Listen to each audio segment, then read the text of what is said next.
Before I begin, there are two pieces of information you must consider.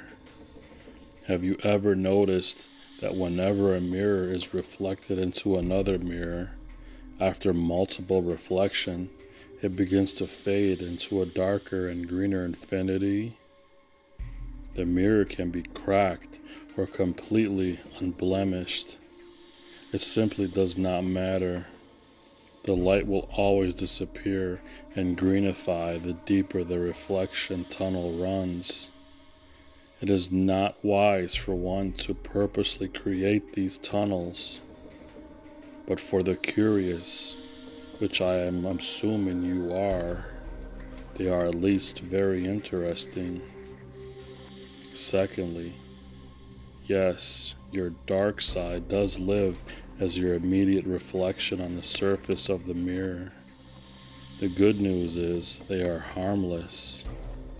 They live as you do, as clueless to you as when they see you in the reflection. Why should they question your intentions when they have none themselves? They live with as much or as little peace as you do in a single reflection.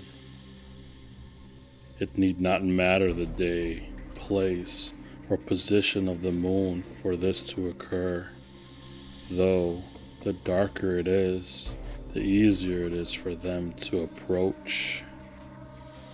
It would also be a good idea to note the precise time at which you begin for reasons that will be made clear later.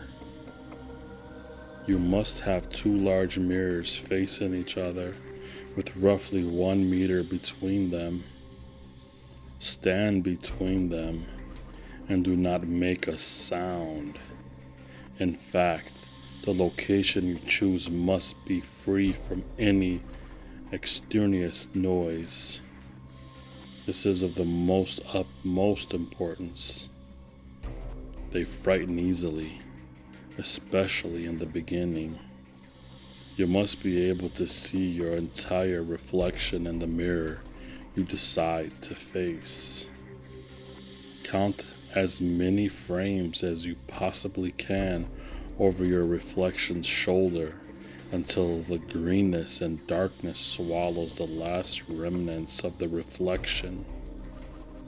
Depending on the amount of light in your location, this should take anywhere from 10 to 20 minutes.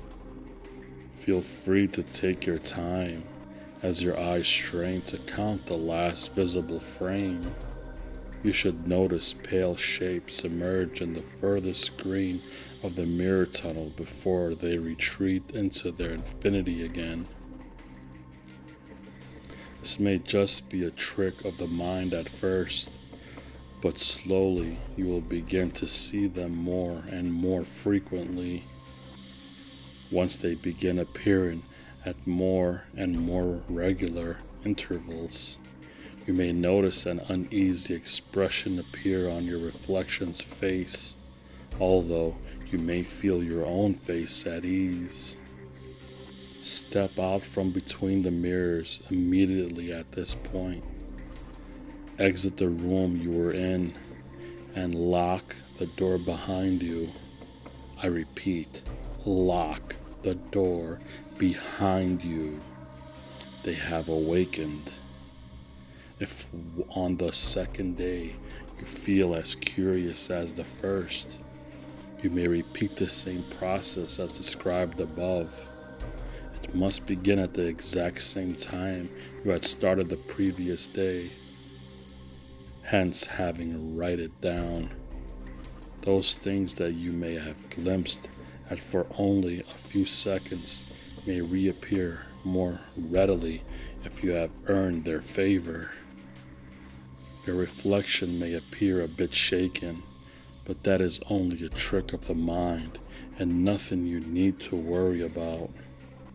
Once you have finished counting back as many frames as possible, blink only once to refocus yourself. You should not close your eyes again. Not that you actually could if you wanted to. You may begin to notice that they appear not only in the darkest frame of the tunnel, but now in closer frames. You can't make out anything that could be considered a face. Give or take the blur of what could resemble teeth. Don't let your curiosity blind you. Looking for human similarities in them is fruitless, even though you will continue to try to understand them. If ever they appear in any frame less than 6 away from your own reflection, they have become too comfortable with you and you with them. They have become too beautiful to ignore. You have become too focused on them to notice your own reflection, pointing, warning you about the thing reaching through the mirror behind you.